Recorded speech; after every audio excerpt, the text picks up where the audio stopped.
لا حول ولا قوة إلا بالله العلي العظيم. أعوذ بالله من الشيطان الرجيم. بسم الله الرحمن الرحيم. الحمد لله الذي ذكره للشر الذاكرين وشكره فوز للشاكرين وطاعته نجاة للمطيعين.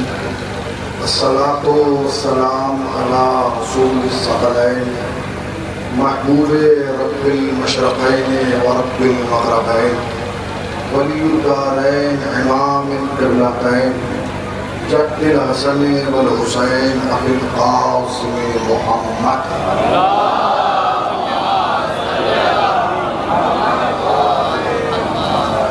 اما بعد فقد قال الله سبحانه تبارك وتعالى وقوله الحق. بسم الله الرحمن الرحيم. فاسألوا أهل الذكر إن كنتم لا تعلمون.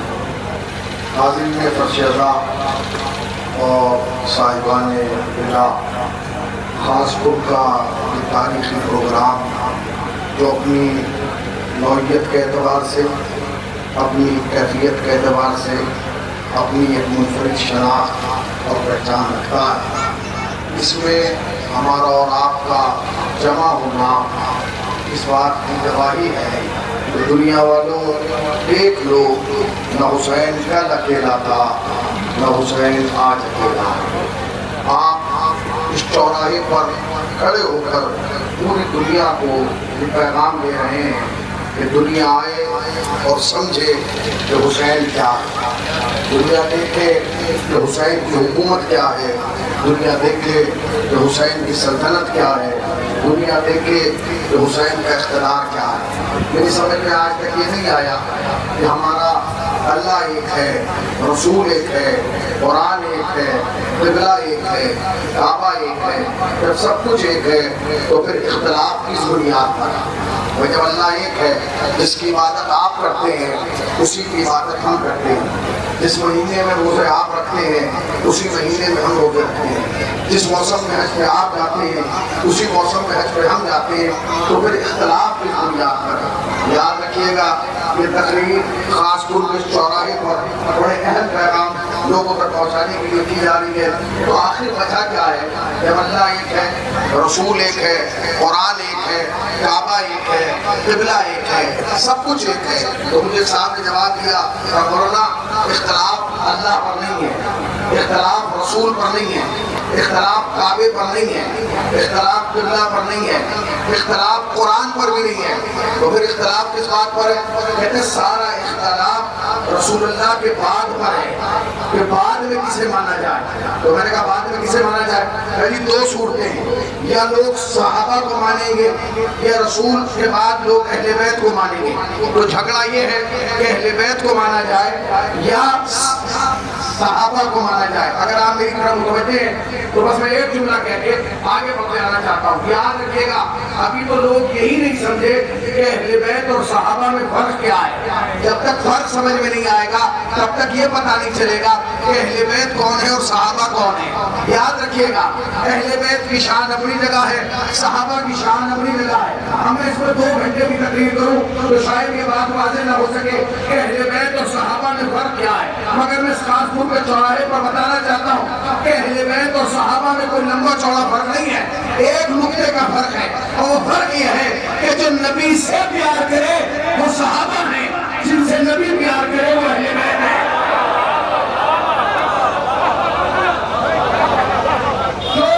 جو نبی سے پیار کرے وہ سب کون ہے؟ صحابہ.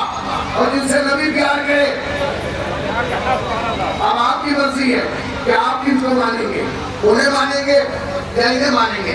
یاد رکھیے گا عزیزان گرامی کوئی اختلاف نہیں ہے، کوئی اختلاف نہیں ہے. اگر انسان حسین بن علی کے قریب آگے دیکھے تو اسے پتہ چلے گا کہ حسین شیعوں کی ملکیت کا نام نہیں ہے، حسین انسانیت کے رہبر کا نام ہے. دنیا میں 2 بڑے اجتماع ہیں، دنیا میں 2 بڑے مجمع ہیں. ایک مجمع وہ ہے جو سفید کپڑے والوں کا ہے، ایک مجمع وہ ہے جو کالے کپڑے والوں کا ہے. جو سفید کپڑے والوں کا مجمع ہے وہ کعبے میں نظر آتا ہے، جو کالے کپڑے والوں کا مجمع ہے وہ کربلا میں نظر آتا ہے. مگر دونوں میں بنیادی فرق ہے. جو مجمع کعبے میں نظر آتا ہے وہ مسلمانوں کا ہے, جو کربلا میں نظر آتا ہے وہ انسانوں کا ہے. آپ نے غور نہیں کیا, جو مجمع کعبے میں نظر آ رہا ہے وہ کس کا ہے؟ مسلمان کا. اس لیے مسلمان کے علاوہ کعبے میں تو جا ہی نہیں سکتا.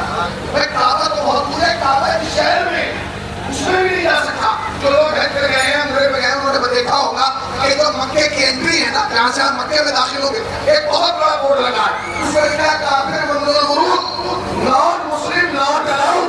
اتنا بڑا بورڈ ہے. آج تک میری سمجھ میں یہ نہیں آیا کہ تم نے بورڈ پہ وہ لکھ دیا کہ کافر شہر میں بھی نہیں آ سکتا, اور کتاب میں لکھا ہے کہ کعبے کی چابی ابو طالب کے پاس تھی.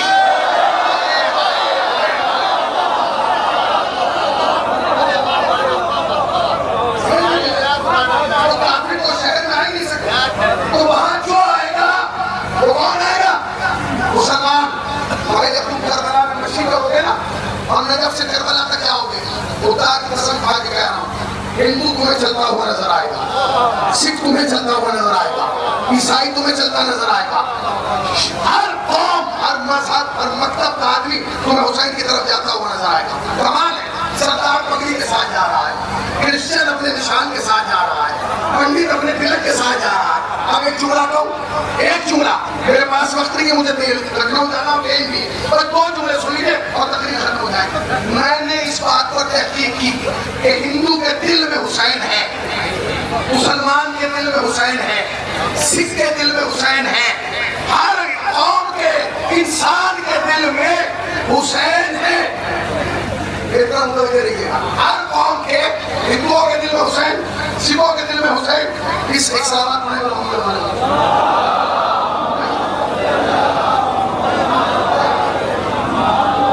ایک اور سلامات پڑھنے والا محمد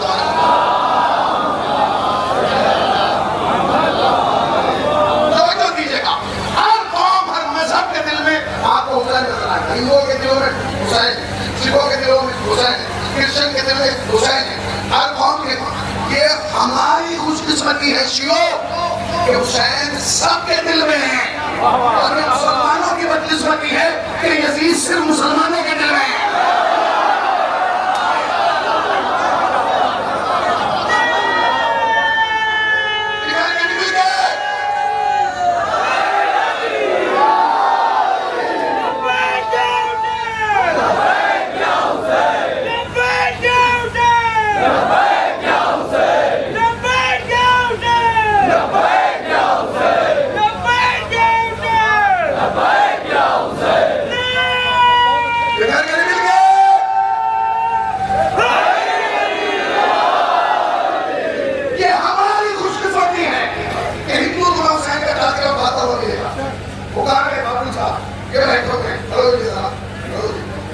یہ احمدآباد سے آئے, آپ ان سے پوچھئے 20 سال پہلے میں نے احمدآباد میں شرح پڑھا, 122 تازیے تھے. اب آگے کتنے 122 تازیے, اور وہاں تازیہ ایسے نہیں کرتا کہ آپ اپنی مرضی سے نکالتے ہیں.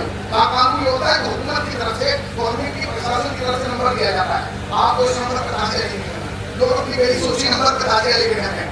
آپ یقین جانے جب وہاں سارے تازیے نکل گئے, اس کے بعد جو اعلان ہوا وہ تاریخ صاف تھا. انہوں نے کہا یہ تو آپ نے 122 تازیے دیکھے, اس میں صرف شیعوں کے ساتھ ہیں. اب اس کے بعد تو خاصپور کا خاص مجمع توجہ دے گا نا, اس میں صرف شیعوں کے اتنے ساتھ. تو میں نے کہا اور کس کے؟ کہنے لگے اہل سنت کے. میں نے کہا اچھا, اب واقعی میں نے دیکھا بڑی بڑی گاڑی کے لوگ تازیے لیے جا رہے. میں نے صاحب کو بتا, میں نے کہا حضور آپ کا نام, انہوں نے اپنا نام بتایا, میں ممبر سے اور میں اس سے نہیں بتا سکتا. میں نے کہا پتہ کہ نماز کیسے پڑھتے ہیں؟ تو کہنے کہ ہاتھ باندھ. میں نے کہا روزہ کب بولتے ہیں؟ آپ نے ٹائم پہ. میں نے کہا احرام کیسے باندھتے ہیں؟ کہنے لگے بغل کے نیچے سے. میں نے کہا تراویح پڑھتے ہیں کہ نہیں؟ کہتے ہیں پڑھتا ہوں الحمدللہ. تو میں نے کہا سب کچھ تو تم ایسے کرتے ہو, پھر تعزیہ ہماری طرح کیوں اٹھاتے ہو؟ اس نے کہا سنو مولانا, نماز ہاتھ باندھ کے اس لیے پڑھتا ہوں تاکہ دنیا کو پتہ چل جائے کہ میں سنی ہوں. تعزیہ اس لیے اٹھاتا ہوں تاکہ دنیا کو پتہ چل جائے سنی ہوں, یزیدی نہیں ہوں.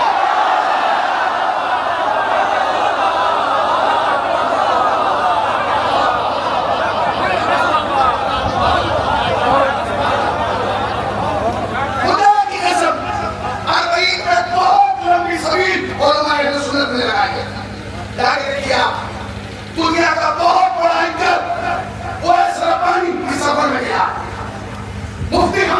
سفر میں گیا اور میں نے جا کے دنیا کو بتایا کہ حسین فرقوں میں بٹنے والا نہیں ہے. آپ نے غور ہی نہیں کیا. بھائی تمہاری سمجھ میں تو اور اب نے تو کمال یہ ہوا کہ وہ کمیٹی سعودیہ کی جو حج کا انتظام کرتی ہے نا وہ خصوصی طریقے سے رہی میں آئی ہے کہ دیکھنے کے لیے کہ سسٹم سے کیسے رہا. سمجھ میں آئے گا. بیٹا بیٹھو بیٹھا اس کو بیٹھا اسے نیچے اور اسے کھڑا مت ہوتے تھے میرے تک تک صلوات پڑھیں محمد عالم. حیرت کی بات نہیں ہے. ایسے ہر مجمع میں ہوئے ہیں. جب غدیر کا اعلان ہوا تھا کچھ لوگ ایسے اٹھنا چاہتے تھے. اگر انہیں اس روز دبا دیا جاتا تو شاید آج تک اٹھ نہ پاتے. اب پوری ٹیم آئی ہے صرف یہ دیکھنے کے لیے کہ حج کا نظام کیسے چل رہا ہے. سمجھ جاؤ گے, سمجھو گے تم. تمہارے اندر اتنا بڑا دماغ ہے کہ تم اربعین کے سسٹم کو سمجھ سکو.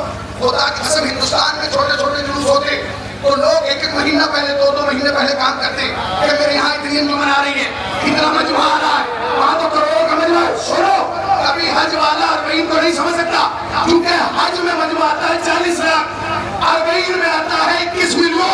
مگر دونوں میں فرق ہے. جہاں مجمع لاکھوں میں ہے وہاں پانی بک رہا ہے اور جہاں کروڑوں میں ہے پانی بک رہا ہے.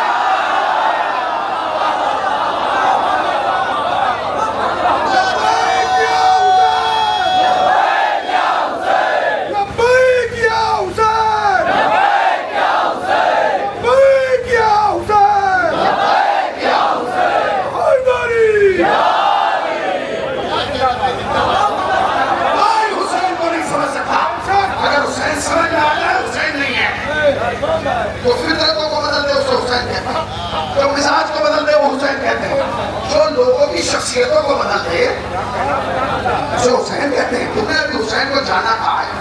حسین وہ ہے بس اس تک آنے کی دیر ہے, علیہ السلام بنا دیتا. تم نے غور نہیں کیا.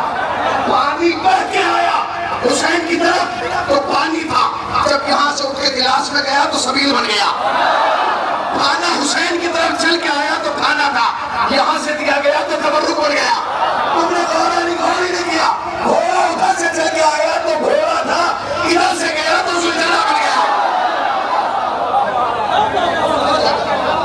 حسین مزاج کو بدلا. تم کیا سمجھ رہا ہو کہ کالا کپڑا پہن کے یہ قوم پاگل سردی گرمی برسات میں کسی چیز کی فکر کیے بغیر چوراہوں پہ کھڑے ہو کے ماتم کر رہی ہے, گلیوں پہ رو رہی ہے, شاہراہوں پہ رو رہی ہے. ہمیں اپنے بچوں کی فکر نہیں ہے, اپنی کاروبار کی فکر نہیں ہے. یہ پاگل نہیں ہے. یہ سڑکوں پہ کھڑے ہو کے بتا رہے کہ ہمارا تعلق حسین سے ہے, ہمارا تعلق حسین سے. تم کہاں سمجھے حسین کو؟ اب تو تم سمجھ ہی نہیں پائے. یاد رکھنا حسین عشق کا نام ہے. حسین عشق ہے, عشق. اور عشق کے سامنے کچھ نہیں ہوتا. جب عشق آتا ہے تو انسان کی آنکھیں دیکھنا بند کرتی اور اسے اپنا مرکز نظر آتا ہے جس سے عشق ہوتا ہے. حسین عشق کا نام ہے, عشق. اسی لیے جب کوئی کربلا جاتا ہے تو یہ نہیں لکھتا سفر کہمارا, کہتا سفر عشق. کہاں بیٹھے آپ؟ جب کوئی جاتا ہے کربلا کی طرف کیا لکھتا ہے؟ بولو نا, اگر آگے تو سن رہے ہو. مجھے احساس دلاؤ کہ میں شیشے کے سامنے نہیں شیعوں کے سامنے پڑھ رہا ہوں, اس لیے کہ شیشہ نہیں بولتا, شیعہ بولتا ہے. بھائی اس سفر کو کیا کہا جاتا ہے؟ سفر ہے. دنیا میں سفر آج بھی سو کیا رکھا ہے, کبھی میں نے اسے سفر نہیں کہا. آپ تو گئی میں سفر نہیں کہا. نہیں, دنیا میں روز سفروں ہیں. کوئی امریکہ جا رہا ہے, کوئی لندن جا رہا ہے, کوئی جرمن جا رہا ہے, کوئی فرانس جا رہا ہے, کوئی یورپ جا رہا ہے, ہر آدمی جا رہا ہے. اگر کسی سفر کو عشق نہیں کہا جاتا. اور جب کربلا کی طرف جاؤ گے تو سفر کو سفر عشق آ جائے. جانو تم کیونکہ دنیا کے ہر سفر میں اور کربلا کے سفر میں فرق ہے. وہ فرق ہے کہ تم امریکہ جاتے ہو نا کمانے تو یہاں روتے ہو, روتے ہو, اماں سے مل کے, ابا سے مل کے, بھائی سے مل کے, رشتے داروں سے مل کے, اور جب وہاں سے پلٹتے ہو تو خوش ہو کے آتے ہو. یعنی دنیا کے ہر سفر میں یہاں رونا ہے, چلتے ہوئے ہنسنا ہے. سفر عشق کا کمال عجیب ہے. جب یہاں سے جائے گا تو خوش جائے گا, جب کربلا سے ملے گا تو روتا ہوا آئے گا. کمال حسین. حسین کو تم میرے سامنے آؤ. میرا معاملہ حکومت کا نہیں ہے, امامت کا. حکومت وہ ہے جو جھنڈوں میں بٹ گئی ہے, جو سرحدوں میں بٹ گئی ہے. مگر میں حسین ہوں, حسین. میں بادشاہ نہیں ہوں, میں امام ہوں. میرے قریب آؤ, سمجھو کہ یہ ٹاٹا ہے, یہاں بیٹھے آپ فاسٹ فوڈ ہندوستان کے ہدایت میں رہے, کسی کو فرق پڑے گا نہیں. ہمارا ملک ہے, ہمیں محبت ہے, ہمیں ناز ہی اس پر ہے. اگر مجھے ناز ہے تو صرف دو ہی چیزوں پر ہے, یا حسینی ہونے پر یا ہندوستانی ہونے پر. تو انہوں نے غور نہیں کیا, میں مٹی کا بھی وفادار ہوں, اپنے ضمیر کا بھی وفادار ہوں. ضمیر کا نام حسین ہے اور مٹی کا نام, زمین کا نام ہندوستان ہے. تو ہمیں ہندوستان کے جھنڈا کی بیٹھے کوئی فرق نہیں پڑے گا. تھوڑی دیر کے بعد ایک آدمی امریکہ کا جھنڈا لے کے آتا ہے, پھر دیکھیے آپ کا کیا حال ہوتا ہے. تو بعد میں کارروائی کریں گے, یہی کر دیں گے, یہ کہیں گے بھائی قانون کے خلاف ہے. کیوں؟ ملک ہمارا ہے تو جھنڈا بھی ہمارا ہوگا. آپ کسی اور ملک کے لیے آئیے, اس کے حالات تعلقات ہندوستان سے اچھے ہوں, کسی بھی ملک کے دنیا میں 100 سے زیادہ 200 سے زیادہ ملک کے لیے جھنڈا نہیں لہرانے دیں گے. کیوں؟ اس لیے کہ اگر کسی ملک کی زمین پر دوسرے ملک کا جھنڈا لہرایا جائے نا تو ملک کو خطرہ ہو جاتا ہے, کہیں انقلاب نہ آ جائے, کہیں بدلاؤ نہ آ جائے, کہیں تبدیلی نہ آ جائے. یہ تمہارے ملک ہیں, آج گھنٹے سے تبدیلی آ جاتی ہے. حسین کی زمین کربلا کو سلام کرو. جو جس ملک کا آتا ہے جھنڈا لے کے جا رہا ہے, ہندوستان والا اپنا جھنڈا, پاکستان والا اپنا جھنڈا, یورپ والا اپنا جھنڈا, کیونکہ کربلا کی زمین پہ یہ دنیا کے حالات بھی تو معلوم ہے کہ جھنڈے تو سب کے پاس ہے, عالم عباس کے پاس.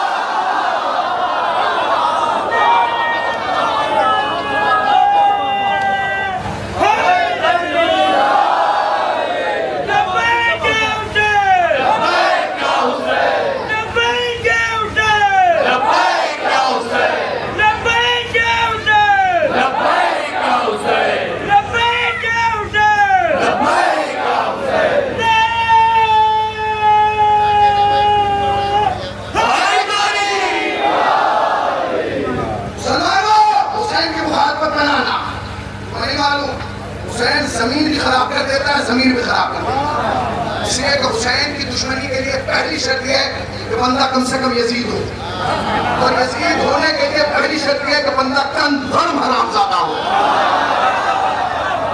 میں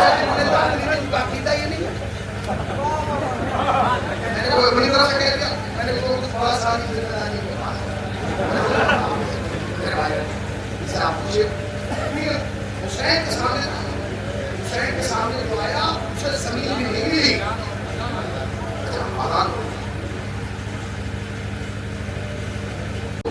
خدا کی قسم تم مٹی میں بھی چلے گئے تو بدن خوشبو دے گا, تم آخرت میں آؤ گے تو چہرہ چمک دے گا, تم بولو گے تو بات نہیں رہے گی. حسین اس بات کو لازوال بنا دے گا, وہ بات مٹ نہیں پائے گی کیونکہ حسین ہے. حسین نے وعدہ کیا تو آؤ, تمہاری مقدر بدل دوں گا, تمہاری تقدیریں بدل دوں گا, تمہاری قسمتیں بدل دوں گا. جتنا بڑا مجمع جو یہاں ہے نہ پہلی دفعہ ہے, تو پہلے جلوس میں آئے, پہلی محرم سے تم دریا بستی گلی جہاں حسین کے پوسٹر لگائے جائیں تو کیا تم کرایہ دے رہا, بہت کرایہ پھر کیوں جا رہے ہو؟ ایسے لیے جا رہے ہیں کہ حسین کے نام پر بلایا جا رہا ہے, حسین کا نام. انشاءاللہ کل پرسوں ہمارے یہاں بھائی نے بتایا کہ پروگرام کل آپ اللہ سے گزارش سے کیسے کرتا ہوں. حسین بلا رہے ہیں, سب کو بلا رہے ہیں, اپنی طرف بلا رہے ہیں, آؤ. تو جس مذہب کا وہ چلا ہے, اس لیے کہ حسین کے دروازے پر مذہب نہیں لکھا جاتا, اپنی طرف. یہ کس نے کہہ دیا کہ ہماری ہے کربلا, سچ بات تم کہو تو تمہاری ہے کربلا. حسین تکانا ہے تو صداقت کا دامن پکڑنا, حسین تکانا ہے تو امانت کا دامن پکڑنا. اس سال کمال ہوئے ترویج کے سفر میں اتنے اہل سنت والجماعت لوگوں نے شرکت کی کہ آپ سوچ نہیں سکتے. حد ہو گئی بھائی. میں نے کہا تھا دنیا میں جو مزاج کو بدلے اس حسین ہے, جو مزاج کو بدلے اس حسین ہے. آپ سے بتائیے جب ہمارے یہاں گرمی تھے تو ہمارے ساتھ ہوئے تھا, جب تک ہماری بات میں حکومت زندہ نہیں کبھی بھی ہوتی کہ دھوپ میں نہیں نکلنے دیتی, کہ نہیں اندر کھاؤ گرمیوں کے دنوں میں, کیونکہ ماں چاہتی ہے کہ میرے بچہ دھوپ سے بچا لے. ماں بچوں کو دھوپ سے بچاتی ہے. اور سال اپریل میں سفر دنیا نے دیکھا کہ باپ ایک دن کے بچوں کو لے کر مشین میں چل رہا. جب اس لوگوں نے کہا کہ گرمی بہت ہے, 50 ڈگری سے زیادہ ہے, تم اس بچے کو لے کے چل رہا ہو, اس نے کہا چلنے تو کیا فرق پڑتا ہے, گرمی سے لے جاؤ بیمار ہو جائے گا. اس نے کہا میرا بچہ حسین کے اصغر سے زیادہ قیمتی نہیں. دنیا میں اگر کوئی محتاج ہوتا ہے نا, کسی کے ہاتھ کٹاؤ, پاؤں کٹاؤ, دوسرے لوگ کہتے ہیں یہ بیچارہ محتاج ہے، یہ تمہارے شہر میں محتاج ہے، یہ تمہارے گاؤں میں محتاج ہے، یہ تمہاری دلی میں محتاج ہے، ارمئی کے سفر میں جاؤ اسی محتاج کے ہاتھوں سے تمہیں رزق بڑھتا ہوا نظر آئے گا. کوئی تبرک بانٹ رہا ہے، کوئی پانی بانٹ رہا ہے. حسین نے اپنے دروازے پہ آ کے لوگوں کو احساس نہیں ہونے دیا کہ تم محتاج ہے. اور حسین کا ایک مزاج ہے، وہ مزاج ہے کہ جب حسین کے پاس ہو جاتا ہے تو اپنی ذات کی نفی کر دیتا ہے، پھر وہ نہیں رہتا، پھر وہ اپنی ہر سہولت کو چھوڑ کے حسین کا غلام بن جاتا ہے. یہ وجہ ہے جب ارمین پہ جاؤ گے تو تم دیکھو گے وہ لوما جن کی تم تقریر کرتے ہو نا، وہ پاؤں دباتے ہیں، وہ تمہارے قدموں کے چالوں سے آنکھوں سے پانی نکالتے ہیں، وہ تمہارا خیال رکھتے ہیں. وہ کہتے ہیں بھائی تھک گیا تو میں کیا تمہاری کمر دبا دوں؟ کیونکہ انہیں معلوم ہے کہ اس عزادار کی قیمت کیا ہے. آپ کی آنکھیں کھڑا ہے، میں سچ بتاؤں مسائل مکمل پڑھ چکے ہیں. میرے بھائی، چھوٹے بھائی مکمل مسائل پڑھ چکے ہیں اور وہ گریا بھی ہو چکا. شہزادی شہرا کا مطلب پڑھا ہے، شہرا کے خطرے دردی کنارے تو کیا ہو پڑھ کے حسین رو دے.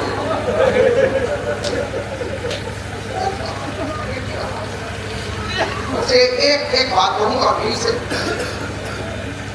کمال ہے کہ میں نے اپنی آنکھوں سے دیکھا جو لوگ کربلا گئے بتائیں گے جو ان کے قرآن میں کی بات ہے اصل دیوار مجھے ایسا ہے بھائی کربلا تو ہوتا ہے جو لوگ کربلا گیا جیسے تو ان کے گاؤں لوگ طرف کے بلک کے وہ سالوں کا تماچے مار کے چیخے مار کے ہوتے ہو.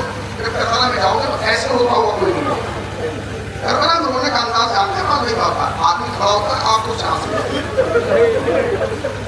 اس کو کہتی ہے تیاری کہ آپ نے کہا پڑا ہے. اور اگر ایسا ہو کربلا کے راستے میں لوگ نہ جانے کتنے بے ہوش پڑے ہوئے ہیں، اور ہم نے تو لوگ بے ہوش وہ ہو کے مگر نہیں کہہ سکتے. ہندوستان سے ایک مرثیہ خان کربلا کی زیارت ہے اور وہ مرثیہ خان اتنا شدت سے روتے تھے کہ کبھی پورا مرثیہ نہیں پڑھ پائے. آدھا مرثیہ پڑھتے تو پڑھتے پڑھتے بے ہوش ہو جاتے ہیں. جب ان کے بچے جوان ہو گئے بچوں نے کہا پاگل خواہش ہو تو بتائیے. تو کہنے بس ایک خواہش ہے مجھے کربلا کی زیارت کرا دوں. چاروں بھائی بیٹھے اور بیٹھے کہنے لگے کہ ابا نے خواہش کی ہے کربلا جو بڑا بھگتا اس نے کہا میری آج نہیں کہ ابا کو کربلا بھیجا جائے. کیوں کہ جب یہ یہاں پڑھ کے اتنا پڑھتے ہیں اگر انہیں کربلا بھیج دیا یہ واپس نہیں آئیں گے. ہم ابا کا اصرار کرتا رہا. ایک دن آپ سالار کے پاس چاروں بھائی چلے گئے. انہوں نے کہا ہم اپنے والد کو کربلا بھیجنا چاہتے ہیں. انہوں نے کہا ٹھیک ہے فلاں معاملہ جائے گا آپ بھیج دیجیے. اب اگر ہم یہ چاہتے ہیں کہ آپ ہمارے والد کا خاص خیال رکھیں. انہوں نے کہا ہم کو خاص خیال رکھیں. پھر کچھ دنوں کے بعد پھر آپ سالار کے پاس دیکھے لگے بھائی ہمارے والد کا خاص خیال رکھیں. انہوں نے کہا ٹھیک ہے کوئی بات نہیں. جب معاملہ چلنے کے بعد قریب آئے تھے کچھ دن میں چھٹے گئے کہ ذرا میں یہ کہنے آیا ہوں میرے والد کا خاص خیال ہے. اس نے کہا بھائی سب کا خاص خیال تمہارے والد کا کیا خاص خیال ہے؟ تو کہنے کہ یہ حرم میں اکیلے جانے لگے. کیا یہ ہماری بستی والوں سے پوچھو ہم لے کے آئے ہیں یہ مجلس میں بیٹھتے ہیں نا وہ کوئی بھائی حسین کہہ دیتا یہ کلپتاب کرونے لگے ساروں کو تماچے مارنے لگے. تو جب یہ یہاں پہ ہوش ہو جاتے تو ہمیں یہ لگ رہا ہے کہ وہاں جائیں گے حسین علی کی قبر کو دیکھ لیں گے اوپر جائے. اس کا میں ٹھیک ہے کوشش یہ کریں گے کہ انہیں اکیلے امام حسین کی قبر میں جانے نہ دیں. سب ساتھ کریں معاملہ کربلا تمام لوگ آگے اس کا خیال رکھنا. وہ کربلا کے ذہن میں اترے ایک کیفیت تاری اندر پہنچے. ویسے ہی جیسے میں نے بتایا کھڑے ہو رہے ہیں وہ کیفیت تاری نہیں ہے. انہوں نے اپنی مرثیہ کی کتاب نکالی مرثیہ پڑھا وہ کیفیت تاری. ایک دن دو دن تیسرے دن 3 دن تک انہوں نے دیکھا کہ مجھے ویسے رونا نہیں آتا. واپس کربلا سے جب پیشرف آ گئے آیت اللہ خویل الرحمہ کا زمانہ تھا. آیت اللہ مجھ سے کہنے لگے حضور میں ہندوستان سے آیا ہوں ایک مولا کا چھوٹا سا آپ بتائیے تو اس کو گناہ ہو گیا. آیت اللہ خویل کا کیا گناہ ہوا؟ مجھے نہیں پتا مگر گناہ ہوا. کہتے تجھے پتا بھی نہیں اور یہ کہہ رہا گناہ ہوا. اس لیے کہہ رہا ہوں گناہ ہو گیا کیونکہ جب سے آیا ہوں مجھے حسین پر رونا نہیں آیا.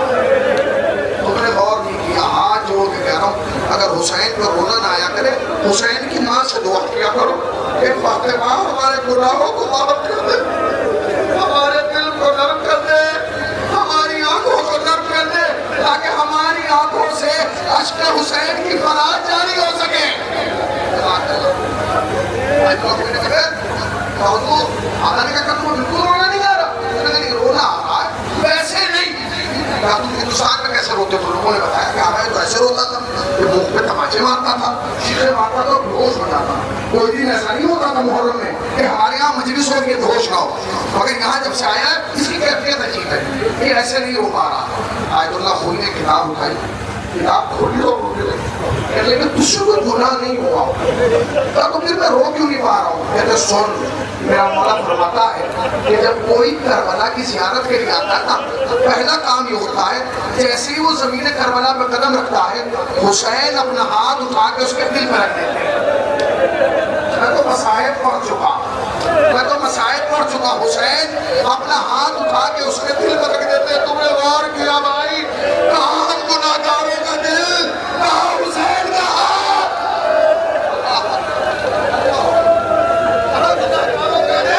کہاں حسین کا ہاتھ۔ اس نے کہا آقا میری سمجھ میں نہیں آیا، ہمارے دل میں حسین ہاتھ کیوں رکھتے ہیں؟ کہا اس لیے کہ ایسا نہ ہو کوئی اپنا وطن چھوڑ کے کربلا آئے اور یا حسین کی غربت کو دیکھ کے رو کے مر جائے۔ حسین یہ نہیں چاہتے کوئی یہاں آ کے مرے۔ اس نے کہا آقا اگر کوئی آ کے کربلا میں مر گیا، اس کی تو نسلیں فخر کریں گی کہ میرا باپ کربلا میں مرا، میرا بھائی کربلا میں مرا، میرا دادا کربلا میں مرا۔ آقا خوئی نے ماما اتارا، آستین چڑھائی،